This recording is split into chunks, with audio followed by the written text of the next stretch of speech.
Hey everyone, we are live. This is Arsenal Fan Circle. We've got Tony, Stan, and Rohan. Welcome in tonight, chaps.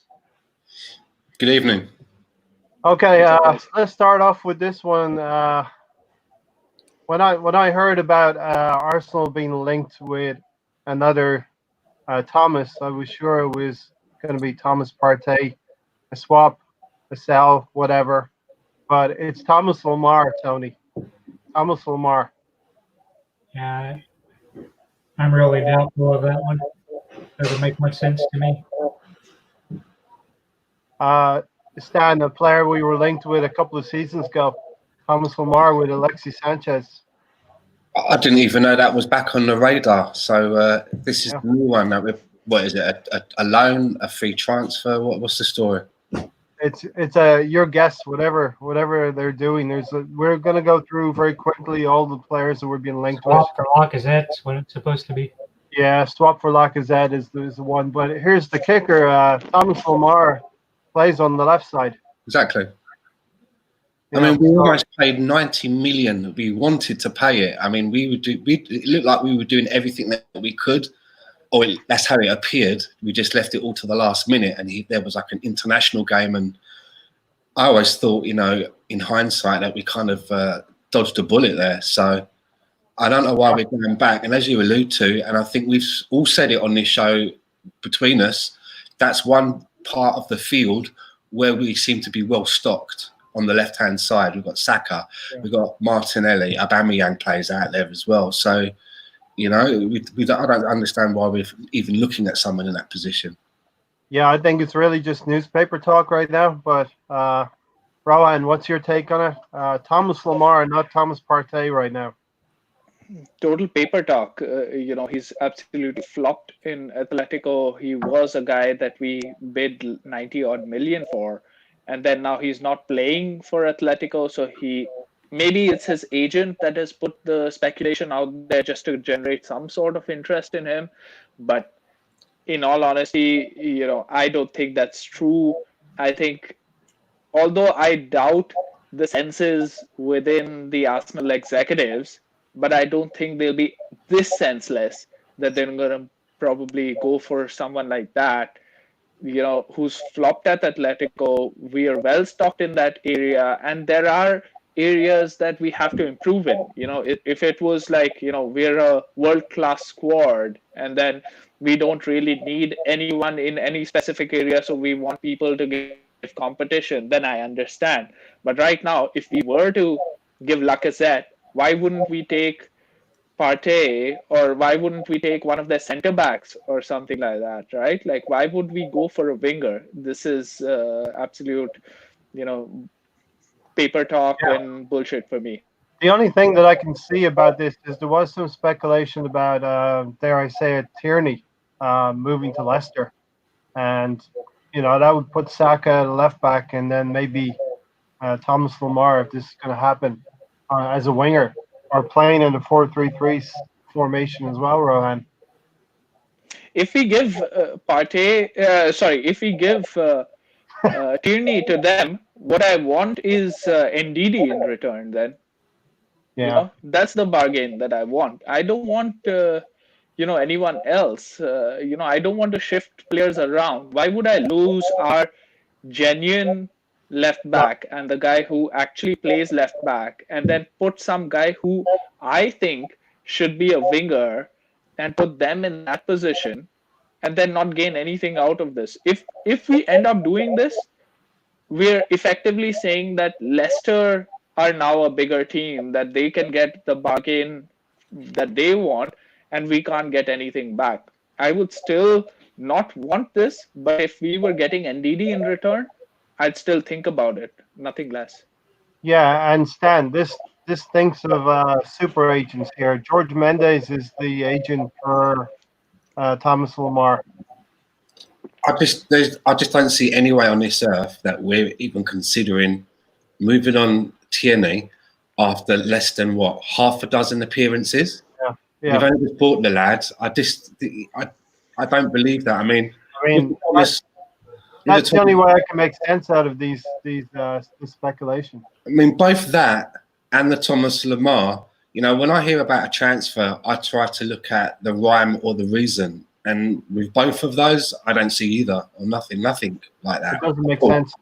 The other thing in the left-sided position, Stan, is Justin Kluivert, the son of Patrick Kluivert, who is now at Roma, possibly a swap deal plus cash for Mkhitaryan.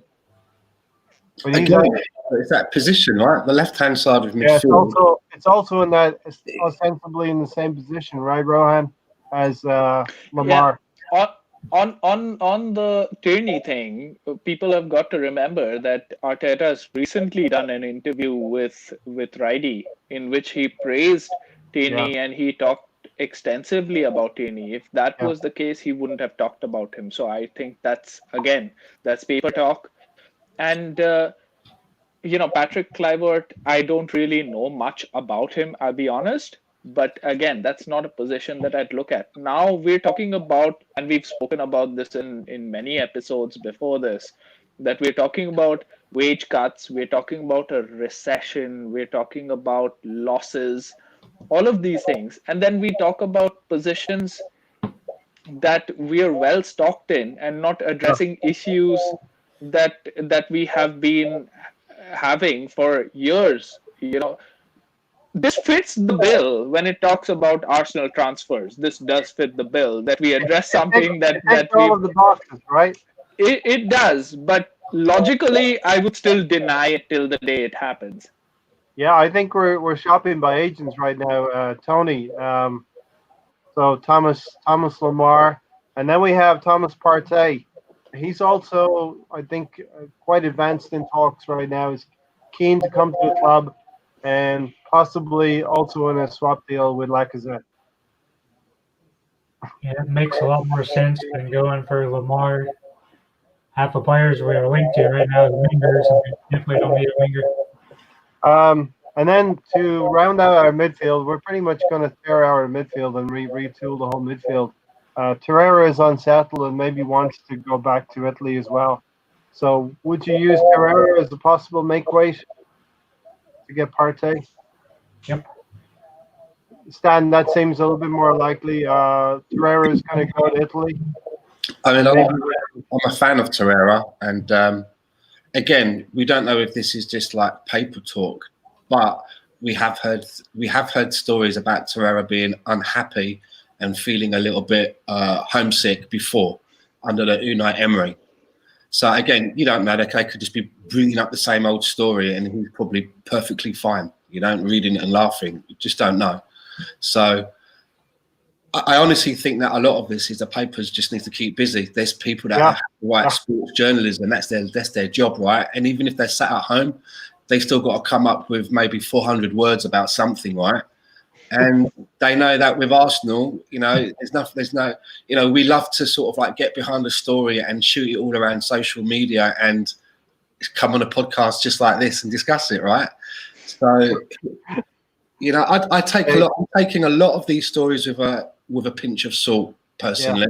Yeah. All of them, from Jesse Lingard to Willian to Smalling to Kazawa to Partey to Upamecano. I mean, the list is endless. I mean, that's the ones I can just think of now. But I mean, give me a few minutes, I could come up with another 10. Yeah. I was going to mention Kurzawa, that the links persist with Kurzawa as well, Rohan. It's just ridiculous. Where is the money coming from? And what's up? Let me address the Torreira situation. Somebody call him home for dinner, right? Like, what is up with him being homesick for the last year or so? When Bellerin came in, then Arteta, I think, brought him over to his house and sort of kept him as his child almost, and made him feel at home in London. So he needs to do the same with Torreira because he's a class player. I really like him. He in his first season seemed like we had finally ended our search for Patrick Vieira, and then since then we've just heard we've read articles over articles and stories over stories where they've just kept saying that he's unhappy in England. And why is that the case? Somebody needs to resolve that. I don't want him as a make shift to get Partey, but I want Partey in as an addition. Yeah. Stan, who would you like to match Partey with in midfield? Just that thing on Torreira, when you hear, oh, he's homesick. I mean, he's not. It's not like he's going to leave Arsenal and go back to Uruguay and start playing football in Uruguay, right? What if he goes to Germany or Spain? I mean, he was in Italy, right, before, wasn't he? Do his family live in Italy then? Does his mum, brothers, and everyone live in Italy? So when you say homesick, where's he going? If he goes back to Uruguay, I can't see that happening because the football league's there. So I don't know. And usually you find that with a younger player, someone like Luke, someone like him, and the sort of money that he gets paid, they usually can afford to have their family over with them, right? With a young player, their family tends to sort of like make their home where the son is, and they don't have to worry too much about, finding a job or rent because it's all taken care of. So, I mean, I know he's got a young girlfriend as well. I think he's engaged. Maybe it's a case of she is in Italy. Maybe she's Italian, and that's what he means. He's away from his missus or whatever. But I don't know. I'd like to keep him, like Rohan said, and have him as an addition with someone like Partey. I don't want to get rid of him and then we bring another one in, because I would still think of us still being a little bit light. Because there's some games, right, where you could only play, you might only need one DM in front of the back four. There's other games where you could have two of them in there, working in tandem. It just gives us so much more dimension. Welcome to the assembled, and welcome to Rohit and Noe also. Stan. Actually, I'll go to Tony. Tony, who do you see if we get Partey in, which I feel is the most likely of all of this paper talk, in inverted commas? Who would you partner Partey with out of Xhaka or Torreira? Torreira, if we had a partner, but I'd rather play him by myself most of the time. And sit Granit Xhaka on the bench, right? Sell him. Sell him. Rohan, who do you feel would be the best partner for Partey? I would think in big away matches it's got to be Partey and Torreira. For matches which are on paper easier for us and we need more creativity with teams who are going to sit back, I'd play, I don't know if we can keep Ceballos and play him, then him and Partey or Torreira, something like that. That's essentially what I would choose, because I still think that we need a guy because Partey for me is a number. He's a defensive midfielder who can go box to box, but we need that two-footed player who can, sprinkle the ball across the field, spray it across the field, and basically find these fullbacks and wingers to create with. So we've got to look at that position. And we probably have about 5 of them on the left wing, all Thomases.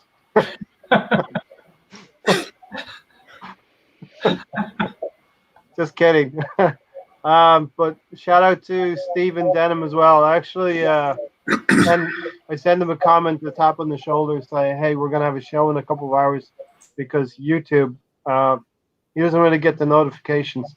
Torreira, he's always on the move, loads better work rate. So I think Torreira is very well suited to Premier League. I would like to see him with Partey.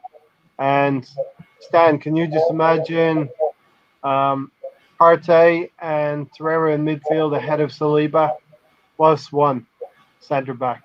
Yeah, there's some games where you could maybe only have the one, as I said just a moment ago, or use the two. But just touching on what Rohan said about Dani Ceballos, he was on Spanish radio station, and he was talking that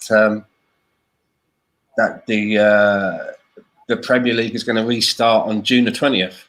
Yep. So I don't know what he knows, and I was just thinking, then does that mean that is he going to be still an Arsenal player? I'm not even sure. An Arsenal player, whether he's going to have an extension or whether he's going to go back to Madrid. So I tend to sort of discount him now when I think of the midfield, because One, I don't think that we'd have the 40 to 50 million that would be required, that Madrid would want. And I just don't think that I think if we are going to spend 40 to 50 million pounds, there's other players that I think that could be spent on. I mean, again, Thomas Partey, right? He has a buyout clause. If you've got a choice right now, if you've only got 55 million to spend and you've got the choice of either giving it for Dani Ceballos and Madrid would accept it, or you get the buyout clause for Partey and you get an opportunity to talk with him and discuss a contract, which route would you go? Party. There you go. I mean, there's your value for money, right? So it's going to be interesting. So the assembler says Torreira can't handle the Premiership. He gets bullied. I happen to think that Torreira has acquitted himself quite well with the Premiership. Yeah, he's a smaller frame midfielder, but he's not going to be like a who is Yaya Toure. He's not going to be that type of player, Rohan. But he does nick the ball and send the ball going the other direction, which I think is very, very valuable in a team. Kante is not the biggest character as well. Yeah. What you need is a sweeper, right? You need the guy in the right place at the right time. You don't need him to win the aerial duels. We've got centre backs for that. We need this guy to clean up. We need this guy to keep it simple, to pass it to the quarterback who can, and perhaps Partey is going to be the unit in midfield if we get him in, that he's going to handle all the physical aspects of the game, and Torreira is going to nick the ball and turn it the other direction. Sure. And I haven't really seen him getting bullied as such. He was playing in the wrong position. He was being played too much up front. But whenever there's been a challenge, he's been up to the fight. You can look at it another way, that he's got a low center of gravity to, sort of wiggle his way out of difficult situations, which he's done a number of times, in my opinion. So he was a great player when he'd come in, and he was a fan favorite. It's just that he's been played in the wrong position. I think that's a fair point that the assemblers made there. Kante is physically stronger than Torreira, but let's not tell what Torreira does in the team. I think he steals the ball very well and sends it going in the other direction. Steven says if you wanted 50 million, you'd be better off loaning Coutinho for a year. If that works well, buy a year later for 60. It was reportedly said before. Which I'm not quite sure which player we're talking about there. Coutinho? Just what the assembled said a moment ago about playing Luis next to Partey. Yeah. We've actually got two players in our squad who apparently can play in a DM position quite well. And I've never really seen them do it. And that's David Luiz and Callum Chambers. So, yeah. I mean, could it be that we may even we may be able to solve a problem within? And if so, why haven't we experimented with it? Because I think there was only one match I remember David Luiz started in as a DM. Do you remember? And he went off injured after about 10 minutes. It was like really early. So we hardly saw it. I'd like to see something like that tried. And was it Callum Chambers? Didn't he get player of the season where he was on playing in that position? I always liked Callum Chambers, and I always felt that Unai Emery didn't fancy him. So I think it was good timing that Unai Emery left for Callum Chambers to get a run. What I feel about the Callum Chambers and Emery, do you remember that match where he ended up, I think he went onto the left side as a left back, and he ended up screaming up the wing, and I think he created for a goal. He was scored or created a goal. But Emery in his kind of post-match thing was saying that, I was telling him to stay back. So it kind of sounded to me that, was he actually upset that his orders weren't being followed? And, he kind of sort of took him out of the team as for sort of disobedience or something like that, Yeah, it's when he had 3 assists, 2 on the right, 1 on the left. You know, rather than having the attitude of, I was telling him to stay back as well, and he went up there and he stuck one in and we scored. Good lad. Sort of, he used a bit of initiative, right? I told him to do something. He thought for himself, and good lad, right? we got a result. Good evening, Norma. Thanks for joining us. Yeah, so I'm quite excited about. Hopefully, we're gonna listen. We're being linked with everybody, but I think Partey is the most solid link that we're gonna get the player out of. There's many other players. I'm not going to go through all of them. Who we never get linked to, and the player that I like, and the player that one of the best players that I feel is in the game right now is Thiago Alcantara. We need that sort of a player. He is the Santi sort of player. Quick feet, get out of positions, quick passing the ball, got the passing range, can shoot. I mean, it's a pity that they don't have many of these players. But if we had that sort of a player, and if I could splash the cash on him and get him, which Bayern are not going to sell, he's a class act. Yeah. Shout out to Mobe Gunnar. Check him out. He's a good guy. And Norma said, I saw this Akanji in the news as well. I checked him out this morning, and he looks like he might be a decent player as well. A Swiss defender playing in the Bundesliga. Well, Xhaka links. We've got to get Agent Xhaka to get him. Another Agent Xhaka, Kolasinac, Ozil, all of those. What's astounding to me, Tony, is we're not getting linked with any Premiership players. What's that all about? Yeah, we haven't been linked to any since probably 2 months ago, right when the Willian stalled. Yeah, Willian. Who do you really want, Willian? Oh God, it's depressing. There was a young lad that I saw that we were linked with 2 weeks ago, playing third or fourth tier in Norway with a very English-sounding name. It was something like George Williams or George Davis, and again another winger. But I mean, those are the kind of things that I like to hear as well. If they maybe found a rough diamond, right? We put him out on loan. We see how he is. It's not going to cost a lot of money, But someone, a Willian, it's just buying our competitors' cast-offs. That's not how we improve, I don't think. Yeah. The Assembled is putting out a good point here. Lacazette seems to have been in the headlines, like we mentioned the last few podcasts. Do you think he's maybe done with London at this point? He wants to move on? He's done that all season to audition for being sold. He did that all season with his crappy performances. He doesn't need to inhale gas from a balloon to do that. We'd sell him if we got the right bargain. I think we all have agreed. So, I'm not really sure whether he's changing anything. I think if anything, potential buyers may find his actions off-putting rather than something that Maybe he's doing that so he can make sure he stays there. Yeah, Aubameyang is more like it. Aubameyang is filling up the balloons. He can't. It was probably Aubameyang was off camera filling the balloons up for him. Exactly. Have another one. In other news, Rohan, Aubameyang, PSG for 35 million. That's too low for us. 35. 45 is the. We'll take him. We can sell him for 35 million as long as Mbappe is also coming with that 35 million. on the way to Newcastle, yeah.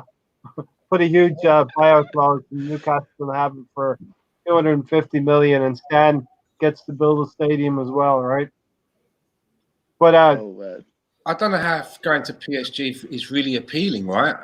Surely, other than the money, other than probably getting like a truck full of money, I don't understand why you'd want to leave Arsenal and London to play in that league for PSG. I mean, poor Neymar's just like and Mbappe, they're off soon. And speaking of PSG players, I see just the other week the old Julian Draxler story got a good airing again. I mean, this is what, how many years in a row now have I seen stories that we're going to be looking at Draxler? I mean, he's like, Julian Draxler's like the new Willie Carvalho, isn't he? Rolling back the years. And Steven said Lacazette was just blowing up balloons for his birthday party. Lacazette could be making sure his price drops. Yeah, topped up. Yeah. But to round out this doubting Thomas's section, Thomas Lemar clearly has not worked out at Atletico Madrid. Thomas Partey he's been a huge success. It shows the differing maybe mentality, Rohan, between the two players.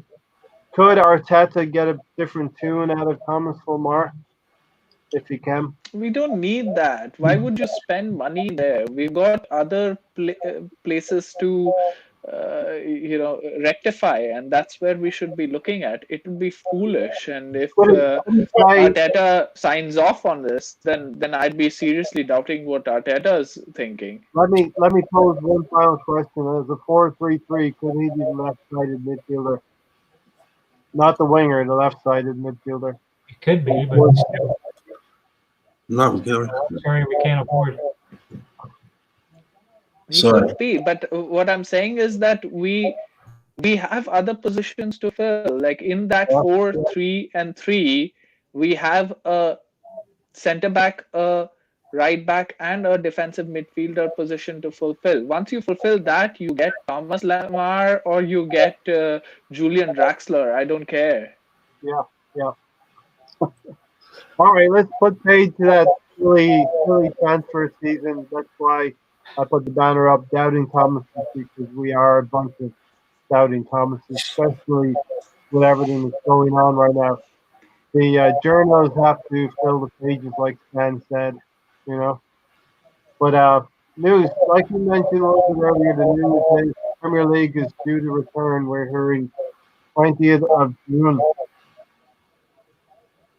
And we're getting a little. Go ahead. That's what Ceballos said in some Spanish radio interview, right? 20th of June. He's sort of done the leak here.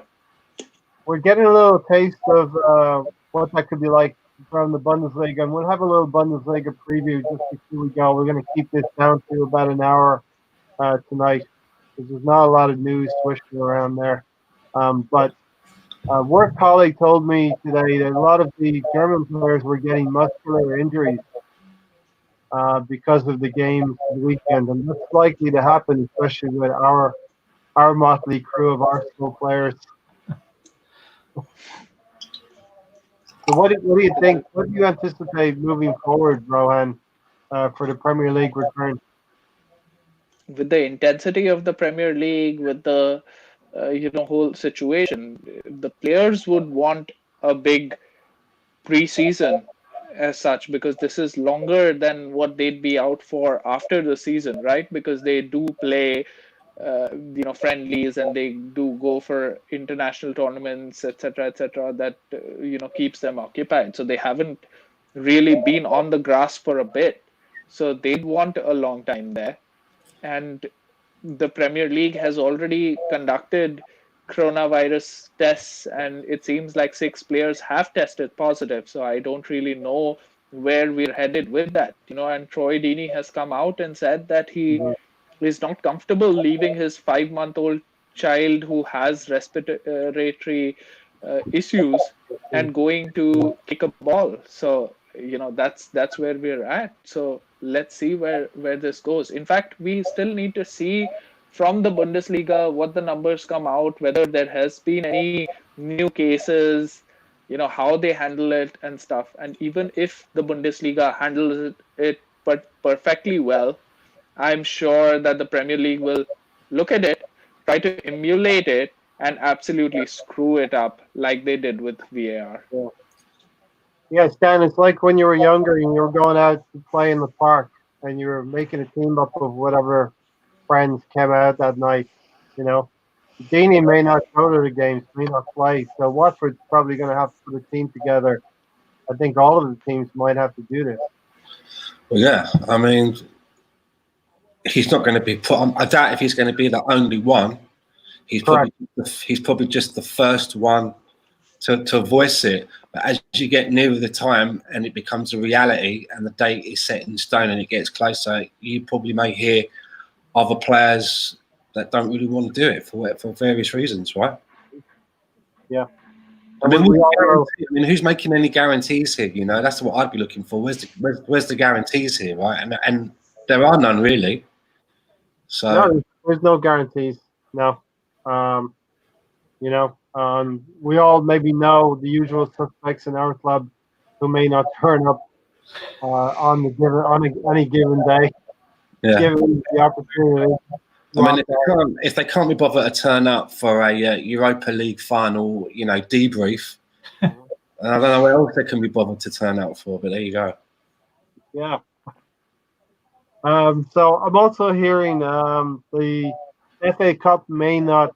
Obviously, the Premier League is going to take precedence, and the FA Cup for the first time in 149 years, over 3 centuries, may not get finished this season.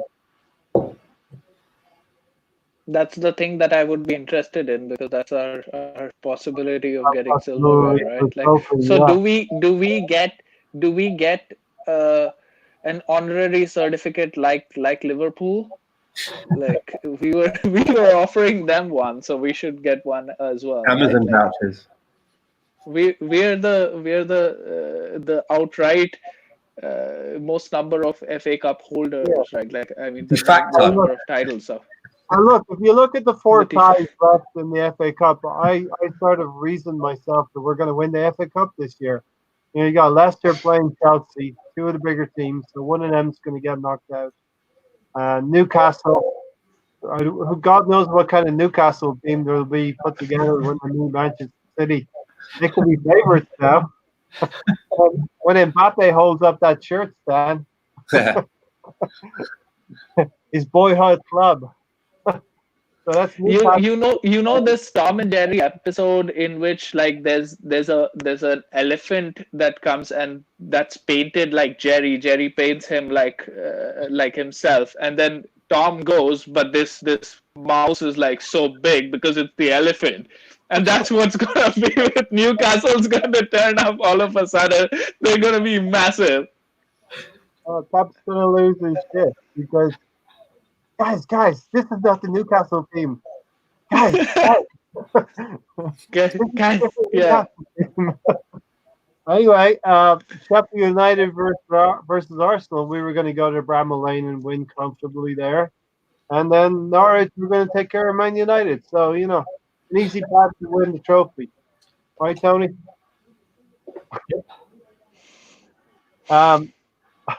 Also, in other news, Stan, they're talking about bringing the Champions League back in August and the Europa League. So how's that going to go then? Was it they're going to fly everyone to an island, put a dome over it, and leave them there for like a month to battle it out, and then let them all go home? I mean, it's travelling. It's the Champions League.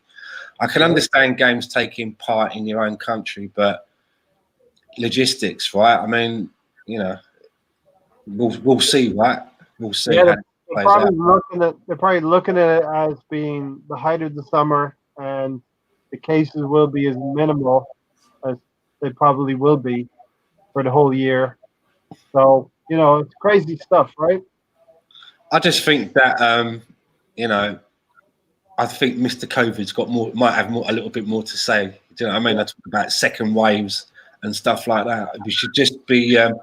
Do you know what I mean? One of my favourite sayings is prevention is better than cure. Yeah. And the last thing I want to see in any area is a huge rush back, rather than taking it little by little, right? Gradually, things I think here where I am are getting slowly opened again, and do it gradually, right? So let's talk about the Champions League once the league gets started, and we can see that the league is actually working in every country. Because what if the Champions League wants to start, and let's say for whatever reason there's an outbreak in Spain, and they're on lockdown, and the Spanish teams can't compete, but we're going to just compete without them? Do you know what I mean? It's a Champions League. It's not just like one country. Yeah, exactly. They're going to wait. They're probably going to wait for those games to be played, and it's just a huge dilemma. I think, like you said, Stan, prevention is better than the cure, right? Isn't that what you're saying? And Premier League needs to be thinking that way as well. With the Europa League, they've got to go to even more exotic places. Of course, yeah, I didn't think about that. Yeah. It wouldn't surprise me though that it's all about the Champions League, and it wouldn't surprise me if they're not even considering the Europa League. If the FA Cup isn't going to get restarted, then I would imagine something like the Europa League. I mean, it's probably an afterthought, right? It's all about the Premier League, your country's league, and the Champions League. They're the biggies. The other thing we've seen today as well is Manchester United have reported a loss for the first quarter of the year.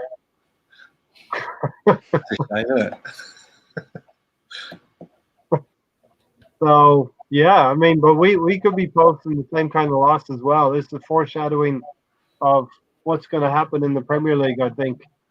And Stan's little diamond gets a little bit less shinier. Doesn't matter. Like even if we were posting for years, we've been posting profits, and that hasn't helped the club. So, let's see what happens. I was really hoping the NFL would not have propped up Stan Kroenke with 500 million for his stadium as well. So that makes keeping Arsenal a little bit easier for him and his family. Is that what happened, is it? He's got like a grant or something from the NFL? Yeah, he got like 500 million from the NFL so that he can continue building his shiny stadium. I'm sure there'll be some revenue coming for the NFL down the line, There were like reports coming out that Flamini is richer than Stan Kroenke. Why doesn't Flamini buy Arsenal? Like he's got some microbiology medicine sort of company which has like a market cap of like billions of dollars, and then his own net worth seems to be like super high. So I was like, why doesn't he just go ahead and buy it? So what's his net worth about then, Flamini? What is it? Do you know? So reports were coming out that his net worth is 14 billion. What? Which is where did you get all that money? More than what Stan was he? Yeah, but apparently, like I read somewhere else that that's not the case. It's the market cap of the company that he runs. So the total market that they operate in is 14 billion. So like I don't know what's going on, but he's made a lot of dough. Yeah, so but he's made a lot of dough for sure. You hear stories about millionaires who they just eat baked beans and toast every night, or have noodles, and they save all that dust, and before you know it, they've got 14 billion in their coffers. Hey Stan, do you think it could be to Arsenal's advantage not to be in Europe for one season and develop a team? No, it's detrimental because they keep telling us, and they've told us like very loudly and clearly that we're a self-sustaining model. Sorry, cat is attacking everything. So like, every penny, right? We need every penny because in order to get to where we need to be, we need better players. In order to get better players, you need money. So I understand people say, well, look how Chelsea did when they were out of Europe that year. Look how Liverpool did. Better squads than us, right? They had better squads, and they knew that it was only a blip. They'd only hit a little bump in the road. They were going to go back in regardless.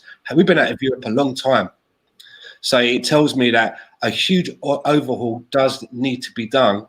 And the longer we were away from it, that's the difference of getting a good player and an average player in the transfer market. So we need to stay in at some point, even if it's the Europa League.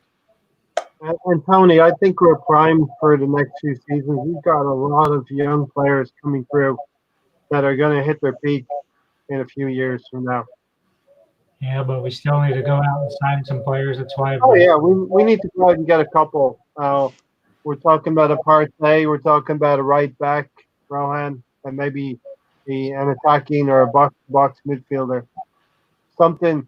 I think we just need that creative player, a quick midfielder that's going to stitch our forwards to the midfield together. To link the defense to the attack. That has been the problem for last season, right? There was no link. We were just moving from defense to Aubameyang scoring the goal. Like there's nothing in between, which was weird. So that's what we need. And in theory, I would like. I think what Assembled is saying is maybe correct in theory, right? Like I think everybody would agree. There's no Thursday night exertions. You play, you're refreshed. You plan for one game and you execute that plan. All of that is good, but we need the money. Hey Stan, in quarantine, did you see that Meow Noel Neuer video that's doing the rounds of the cat goalkeeper? You missed the beat. I did see that. I didn't know that was him. I did see a guy kicking a ball at the goal, and the cat was saving the. Yeah, and I was like, oh, that's pretty cool. I didn't know it was Manuel Neuer there. You missed the beat there. You could have been doing all of that No. quarantine. So the cat is called Meow Neuer, and this guy is a famous YouTuber from the UK, and yeah, he does some quality stuff, but this one's like exploded, and even Bayern Munich has shared that. The cat is the goalkeeper. He's tipped the ball onto the bar in these crazy saves. Very, very nimble.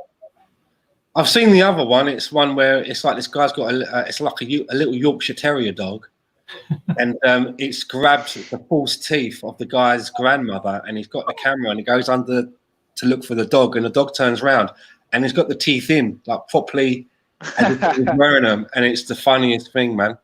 It's the funniest thing. If you invest in the right players and pay them right, being out of Europe for one season should be okay. I think that's what we're saying. Hey, let's round up tonight with the Bundesliga. What was your take from the Bundesliga, Rohan? First of all, I got to see Alfie Inga Haaland's son play. He's pretty decent. He seems to be a bargain, right? Like to think that Dortmund's got him for 20 million, that's a joke. And the finish that he had for that first goal was brilliant.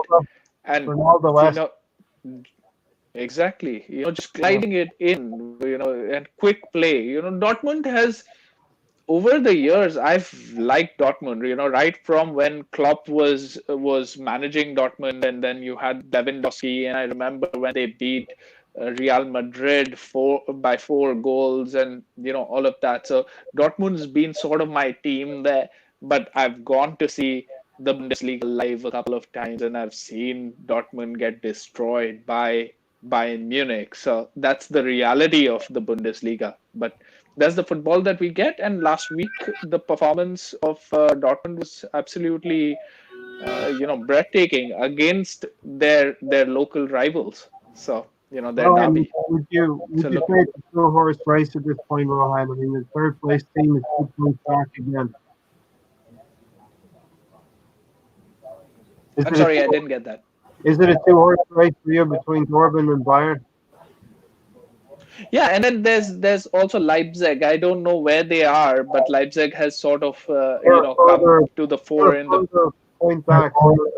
Dortmund's 4 points back, and then another team, Mönchengladbach's 2 points behind Dortmund, and Leipzig's a further point behind. So you add all of that up there, right. About 7 points back of Bayern.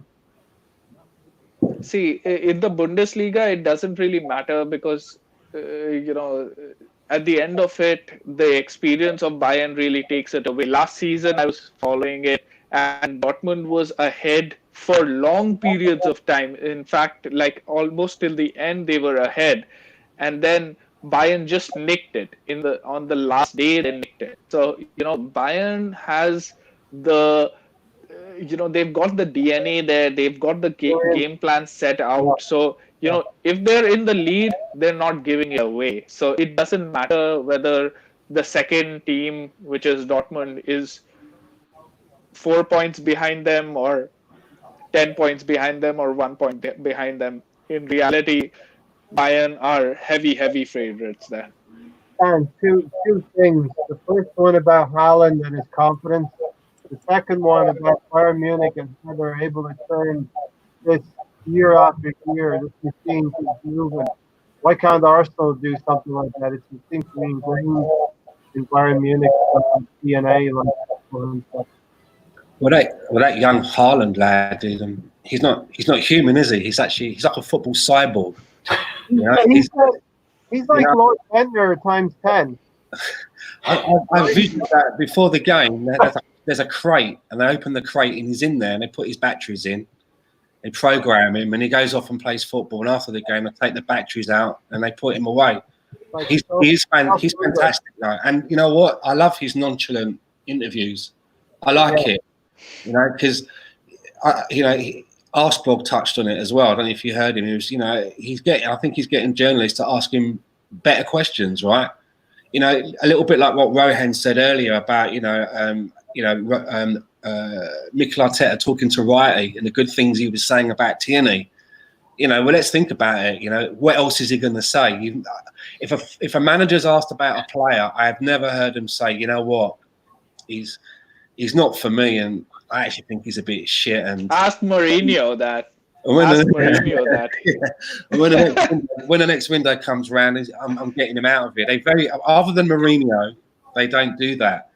But for Bayern Munich, I think that what's happened in the German league, not that I watch a lot of it, but it appears to me that the distance has narrowed a little bit. Some teams have caught up a little bit with the quality of players that they brought through. And with Bayern, they've had a few players that have had to leave because of age, right? So they're in a slight transition. They've got a few players that are young players that still haven't reached their full potential yet, and you can't count them out of it. But who was the one that they've got our lad, didn't they? Gnabry over there at Bayern Munich, who's doing really well for them, and they're also looking at Leroy Sané as well, aren't they? To come in and strengthen them, so you can't count them out. I'm glad that the Bundesliga are trying and persevering, because we've got to kind of try. And if anyone's going to get it right, it's going to be the methodical Germans, right? Yeah. They put a lot of care and attention into everything that they do. So let's not push back. Let's give them a couple more weeks and see how it all plays out, and then let's try and take our cues from that. Sure. How do they keep turning out Bundesliga titles every year, and Arsenal couldn't do that?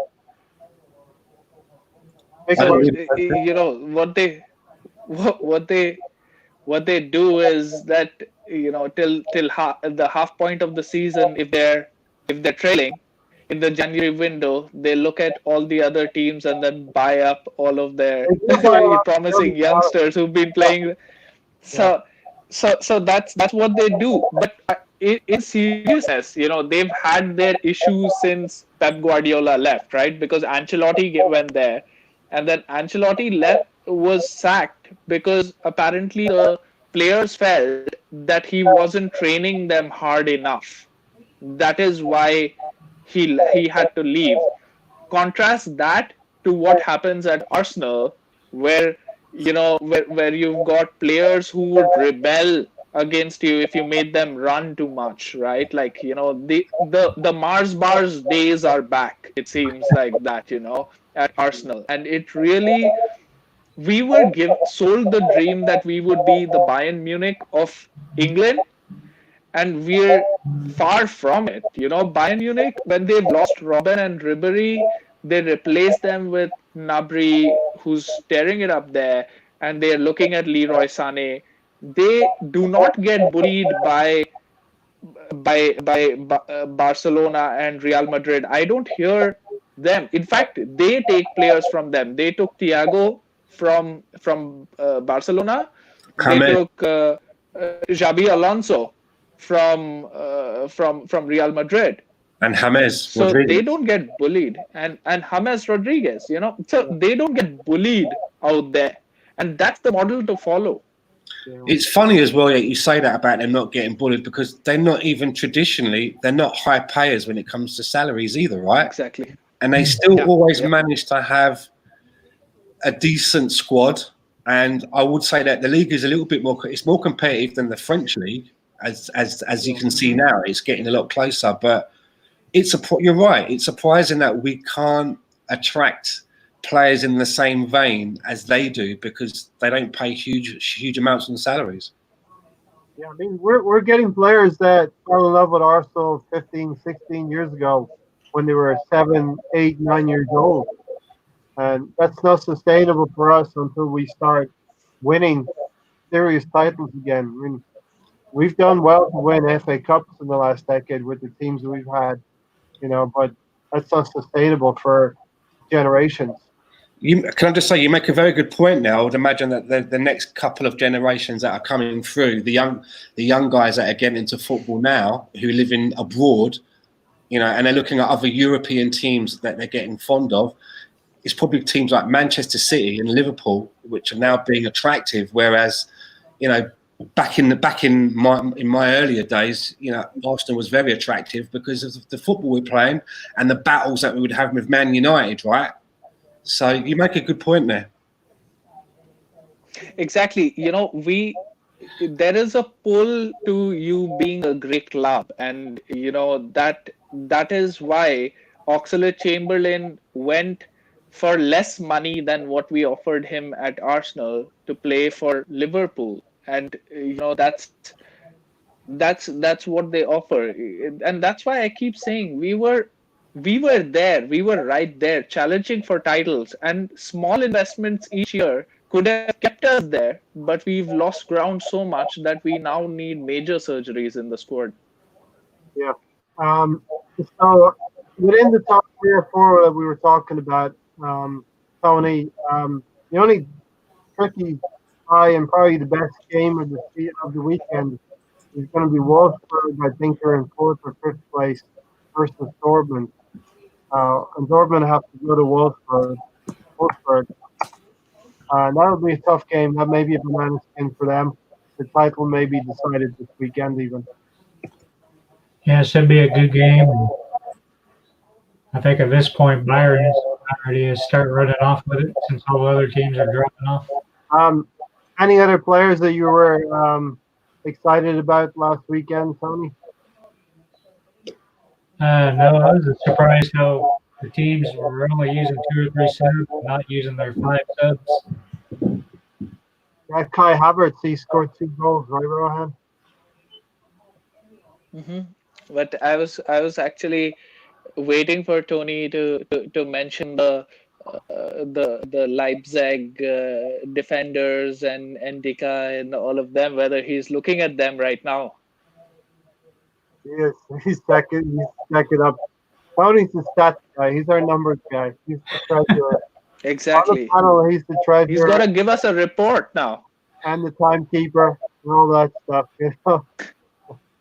But Stephen, we're losing out on the next big names because we're not winning. And that's exactly true.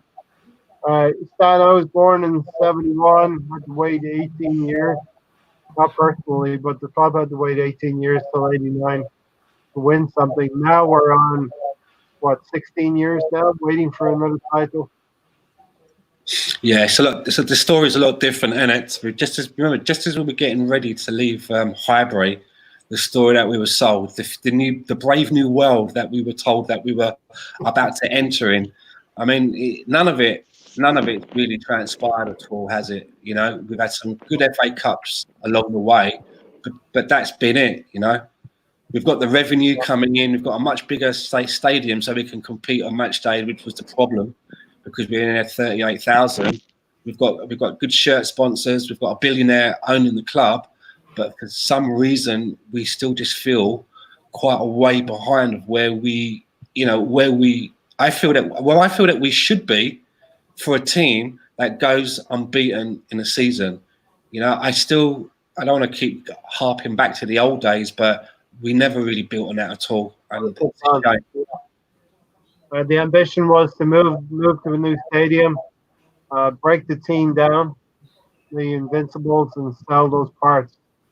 It's like having a nice car and you sold it for parts to finance your house or something like that. You know, your missus, you're gonna get married, Stan, and your missus needs the money. You gotta give up your nice shiny car. it's strange when we had the smaller And now, stadium and limited revenue. It seemed that some of the signings that we made were better. You know, Bergkamp, Platt, Overmars. You know, they seemed like really good signings coming in. I know that we found a lot of diamonds as well, and people that we never heard of like Petit and Vieira. But now that we're in a bigger stadium, it just seems that we have spent a lot of money on players, but we haven't got the reward back. You know, we've paid market price for players. You know, we've got 2 strikers at the club.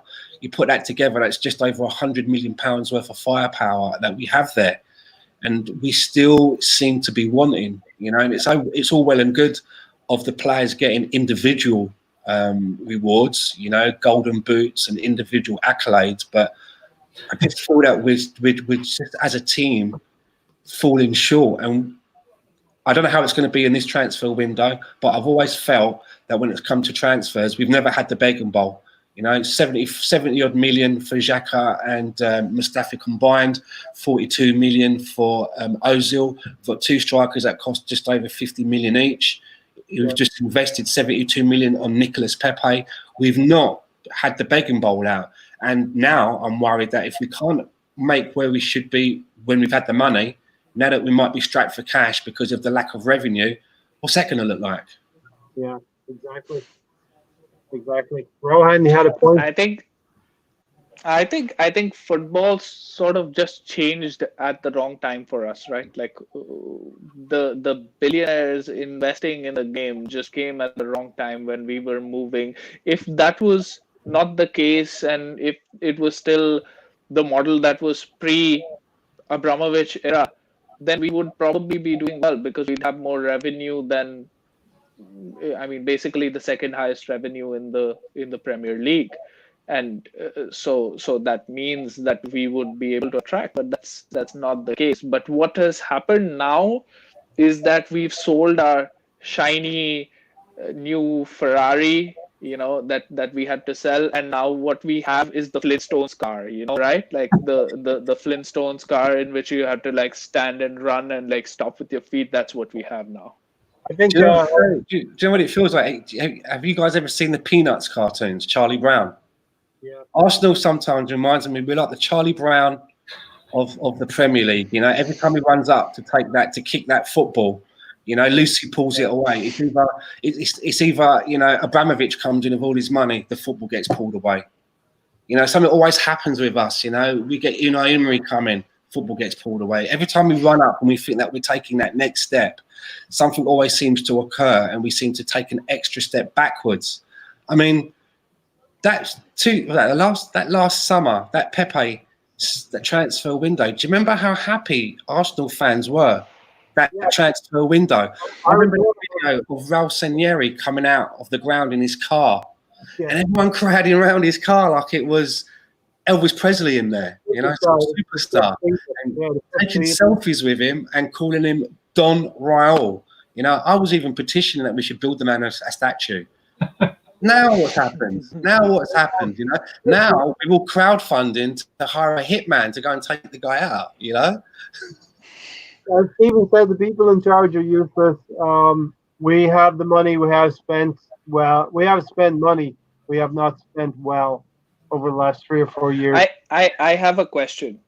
Yeah. I want to ask, like, you know, I miss the optimism that I used to have when I was younger, you know, where still, like, till the end of, you know, 2010s, you know, that sort of time, a few years later, I somehow still had that enthusiasm going into the season that we could win it. You know, maybe I was just young and I didn't like know enough or whatever. But does it seem to you now, like it seems to me, that we are further away from the Premier League title than we've ever been, and it might be easier, maybe, relatively to win the Champions League than I the Premier League. I think we're like that planet that goes the furthest away from the sun, but hopefully we're coming back toward the sun. You know, our orbit is going to be Arteta, Or Neptune. Edu, and who else in there, Tony? And we're hanging our hat on Per Mertesacker, people like that, Lundberg, the legends that have come back to the club. So let's keep the You paper guys have on. been fans of the club longer than I have, and have you ever felt that Arsenal was so far away from winning the title ever? I agree. The worst was even the worst years. Then we were winning cups. You know, we were terrible. We were terrible in the league in '93. We still ended up winning both of those cup finals. I just thought that there's so much work to be done, and the worrying thing is that for once I'm not sure that I can see a way to do it with the current situation, pay cuts, everything that's going on, and us being a self-sustaining club. I'm worried that we're going to get left behind a little bit. I really am. They say things go in cycles. Maybe this is part of that cycle where we go back, to how it was near the end of the George Graham era. Do you know what I mean? Maybe just before the George Graham era, when we were like a mid-table team. Let me tell you this as well, Stan, because we're trying to keep this to an hour, but that's not going to happen now. But I had this quote here from Bellerin. He's talking about the next generation. I don't know if you've seen this quote. It's directly like this. It's important the next generation are true to themselves. What does that mean, Hector Bellerin? For me, I don't want to speak for Lee Dixon, but if he heard that, he would probably go bananas. Why would you let the next generation be true to themselves? Hector's pretty much saying let them be what they're going to be. Lee Dixon would have been someone up against the wall 15 years ago. What was the question? Hector Bellerin's quote, chat. Sorry. Hector Bellerin's quote saying it's important that the next generation are true to themselves. I hope so. Well, what does that mean? I'm not sure. It's all very philosophical, isn't it? It's very philosophical. Lee Dixon wouldn't have the same mentality. I'm not sure exactly what that means at all, to be honest with you. Yeah. It's a quote I came across from Bellerin. It's very profound. Be true to yourself. I mean, you're in the business to win trophies, to win games, and to have that inner fire inside you to win things. And the sooner we move on those players that don't want to be in the fight and bring players in like Partey, who I believe has that mentality. What do you think, Rohan? We have to get the right mentality in, and the way Arteta has been talking, hopefully he instills that mentality, and we need that on the pitch, definitely. Because I said this earlier on Twitter today to you guys that I watched today the Blackburn Rovers versus Arsenal game from 1996. What was the significance of that game? That was Arsene Wenger's first game. Yeah. We won 2-0. I watched the whole game, right? And we didn't get them a chance. Tim Sherwood was there, James Beattie was there, Chris Sutton was there. And this was before I was an Arsenal fan. So I watched it with great intent today. And what the commentator said, that Arsenal has a 2-goal lead, and Arsenal have never given. Oh, I shouldn't say they haven't given, but I can't remember them ever giving away a 2-goal lead. And then I just thought about the days after that, since I have been a fan, and how many times I can imagine us giving away 2-goal leads. We've given away 4-goal leads. 2-0 lead like at Watford, and you're still not, confident. And exactly. And that's mentality. Bellerin is a perfect example of what Arsenal has become. All right, folks. Thanks, everyone, for watching. It's been a quick one today. We'll be back on Sunday. Rohan, Stan, and Tony, thanks for coming in again. Hope you enjoyed the show. We'll see you all Sunday. And for now. we'll have another intense quiz maybe on Sunday. Beep, If beep. you haven't seen last Sundays, watch Rohan versus Glenn. That was gold. Up the Arsenal. Come on, you Gunners. Thanks for watching, everyone. See you later. Later.